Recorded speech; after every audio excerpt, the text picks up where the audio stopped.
What's going on, guys? Fun with Knives back again, and today we're taking a look at my Kershaw Launch 1. Now this was the first of two side opening automatics that I currently have that kind of introduced me to the auto knife game, which we'll touch on a little bit as the review progresses. But first I got to start off with the boring specs. So we have a 3.5-inch blade here, a 3.375-inch cutting edge. Your handle length is 4.625 inches, making your overall length 8 inches on the dot, which is perfect size for me. Honestly, 3.5-inch blade, enough handle that I can get all 4 fingers comfortably on, is the right EDC size for me. And the best thing about this knife is that it weighs under 4 ounces. Not that I have an ounce requirement, but this thing carries very easily and is lightweight for its capability.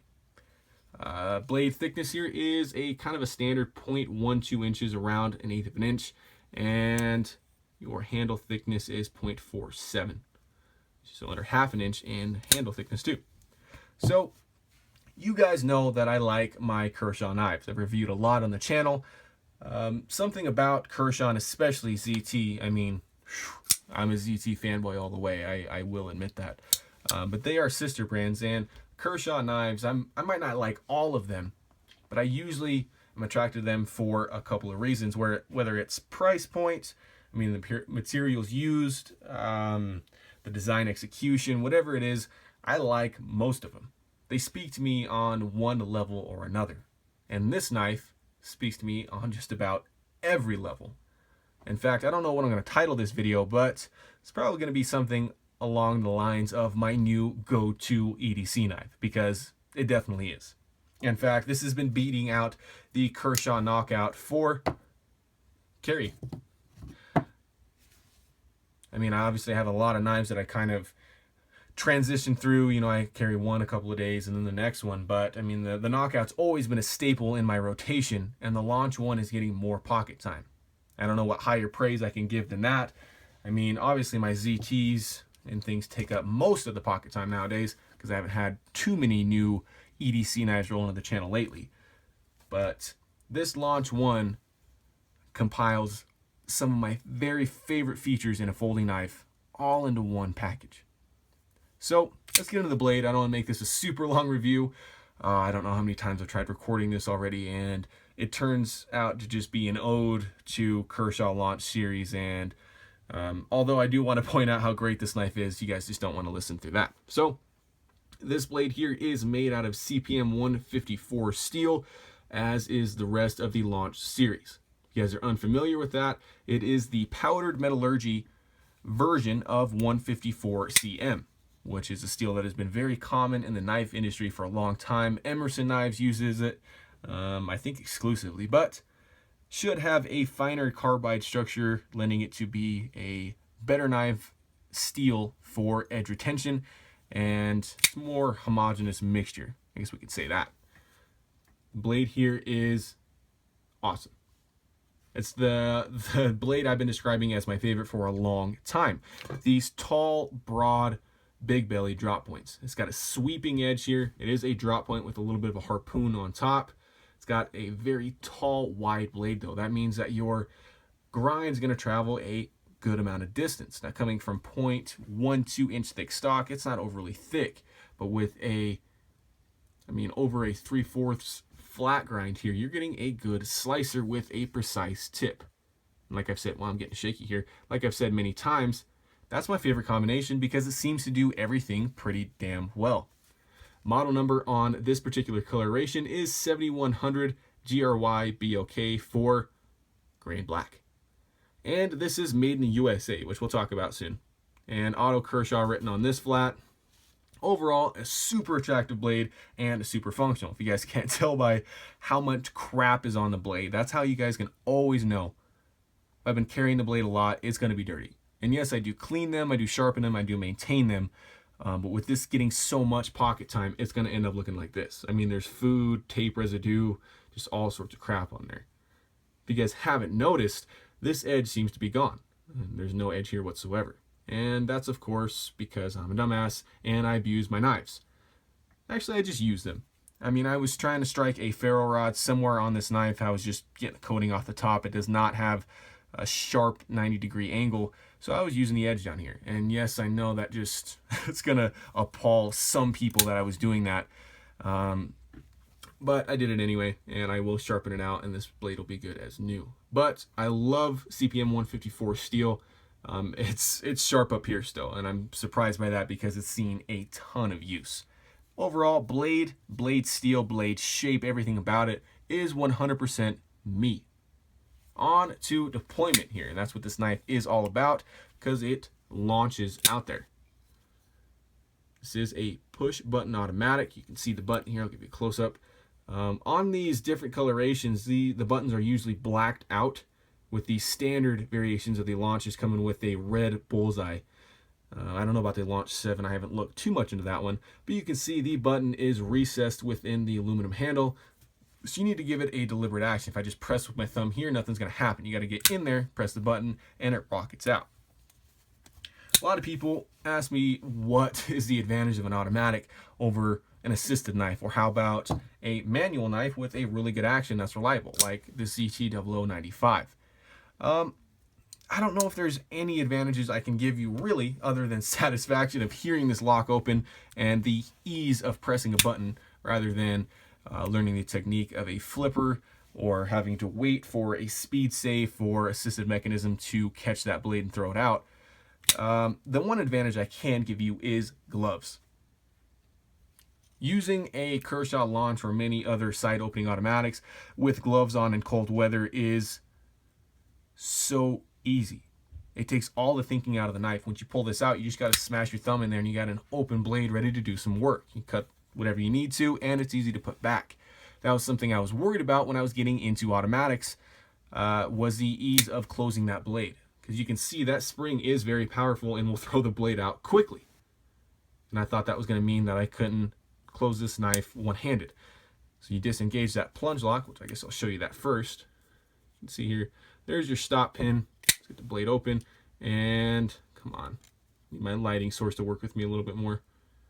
There is right there. See that little glint of light? That's your plunge lock. So as you can see, closing this knife could not be more simple. I don't even have to readjust, do the thing where you grab it with your thumb. Maybe because I have semi-large hands. They're not huge, but I mean, this is a piece of cake to open and close all day, which I'm surprised by the spring tension still. I've opened this so many times, I thought this would get a little bit weaker over time, and it hasn't. So, action, I love it. Something I will note here, and I know a lot of people have questions about this. Yes, this does fail to lock up occasionally. I'm talking very infrequently, less than 5% of the times. It has not happened so far in this video, regardless of how I hold it, but I have noticed it. Not so much on this Launch 1 as the Launch 2, which the review for that is coming, but it does occasionally happen. I don't know if that's Kershaw's fault or how I'm opening the knife. Just be aware of that, and if you're worried about that, you need to get this knife in hand before you purchase it or look elsewhere. Because to me, this knife is strictly an EDC knife. I'm not going to be pushing it into any super hard rolls where I'm going to be worrying about that lock strength. Now, if this happened to do that where I had to stop it with my finger there, so if it came out like that and it wasn't open, I'm going to be cutting something anyway, and the blade locks open. So I am not a huge advocate of plunge locks for their strength anyway. So like I said, I'm not too bothered by it. It happens so infrequently, I'm not going to send it back because it works just fine for me. On to the handle. Man, we're already at 9 minutes here. Try to speed this up. So we talked about the awesome blade that I love so much, the fast action, and the great steel.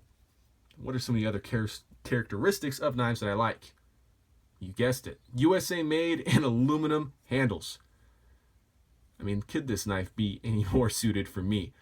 The Launch series all has aluminum handles, and the Launch 1 has the sexiest of them all. Very curvy, nice, organic lines, and super comfortable in hand. This little harpoon section up on top of the blade aids very much. Man, I'm losing it, guys. Really helps you out when you're doing sort of these drag cuts, these pull cuts with your pointer finger being on top, or if you have it in kind of a standard saber grip going up top with your thumb for your push guts. So in use, this handle is phenomenal. Even in a reverse grip, you have kind of a ledge for your thumb up here, and all 4 fingers fit very nicely. I'll give you a close-up of the chamfers of the knife because there's a lot of them. You have a cool shaped finger choil that there's no hot spots on this knife whatsoever, and I was very surprised by that. You guys know I love the feel, the look, and how aluminum wears. So there's a close-up of all the different levels and surfaces of this handle. It really is super comfortable in hand. It even looks like it has some palm swell in the back, but that's just these chamfers here. Here's your pivot, kind of standard Kershaw issue. On the back, you got your hex female side, so this is not a free spinning pivot, which I definitely appreciate with such a strong spring in there. Here's your laser engraved American flag. Love to see that. It is held in by 2 screws on the back end that are getting into this second aluminum scale, but are not on the show side, giving you a very uninterrupted show side. I mean, other than these pocket clip screw holes. So construction is definitely beefy enough for what I want it to be. I guess there's 3 screws there. There's one hidden. But the back side here, it kind of looks like an integral piece of aluminum, but it's not. It's 2 pieces that have some aesthetic flair on the back. And this does have a lanyard hole. You guys can see that. And there it is. Kind of loops under this right here. You put your paracord or whatever through the back. To me, I think they should have left it out. I don't know who's going to be rocking a lanyard this far down, but whatever. It's there if you want to use it. How about longevity of this knife? I've already talked about how reliable that spring is in getting the blade out. With all the hard use I've talked about that I've done, this blade centering remains perfect. And I have not adjusted the pivot whatsoever, which is awesome. Another testament to Kershaw's USA build quality. And on to the clip, the one thing that I do not like about this knife. And the only reason I say that is it just doesn't match. This Kershaw clip has been used on a ton of models over the years, and ZT even had one just like it. If you guys aren't familiar with this clip, this is the Kershaw Skyline clip.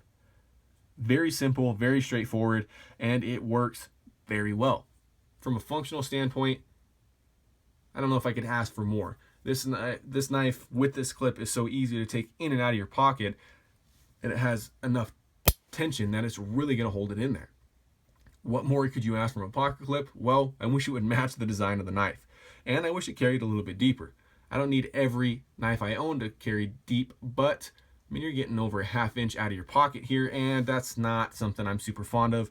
I'd like to, even if it was the same style, I mean, you don't have to curve it like the knife necessarily, but even if this is just a simple loop over clip like the one on the Knockout, I think I'd like it a little bit more. But that being said, let's move on to why I think this is such a great knife, other than all the features I just talked about. Well, price point. If you look at automatic knives at Blade HQ, Knife Center, wherever you like to shop, it seems like there's a whole bunch of crap under the launches in price. I mean, we're getting into Schrades and some of those cheaper Boker ones and ones that just don't seem super reliable and aren't made out of the best materials. If you go above in price point, you take a huge leap into the 150 plus, I mean 200 plus, automatics that may have better materials, may be better built, but you're going to be paying twice as much because the Launch 1 currently sells for around $95. With it being USA made and having a powdered metallurgy steel with superb levels of fit and finish and just design excellence, really, that just blows me away. This embodies what Kershaw is capable of, giving you an outstanding EDC knife made in America out of great materials. And another reason I like this knife, and hopefully you guys might like these knives as well, if you guys are fond of the Kershaw Knockout, or perhaps the ZT-0095, can you see how similar the design language is between these 3 models? And in fact, these are 3 of my very favorite knives. The Knockout has been that way for a long time, and this ZT is slowly getting there. Obviously, you have very different materials used here. You got Sandvik steel here, CPM 154, and S35VN. Got titanium with a frame lock, aluminum with a subframe lock, and aluminum with a plunge lock. All with a different kind of action. I mean, I'm going to be doing a comparison of all these knives. Don't you worry, I'll make a separate video of that. But to me, these knives all fulfill the same role as being one kick-ass EDC knife. So how's that for a 15-minute ode to the Kershaw Launch 1? If you guys are on the fence about it, I don't think you got to think any more about it. I absolutely 100% recommend the Kershaw Launch 1. Now, I cannot speak for the rest of the Launch series because I only own 2. And I will be reviewing the Launch 2 soon. I don't know how soon, but it'll be coming up shortly. But yeah, the Launch 1, I can easily say without a doubt, is one of my favorite knives, and by far in the top 2 under $100. The only one that's going to be coming to mind really is the Knockout or maybe the Spyderco Manix 2. So thanks for watching, guys. I know that was a long one, but there is so much to talk about, and I'm glad we got through it all. And remember, have fun with your knives.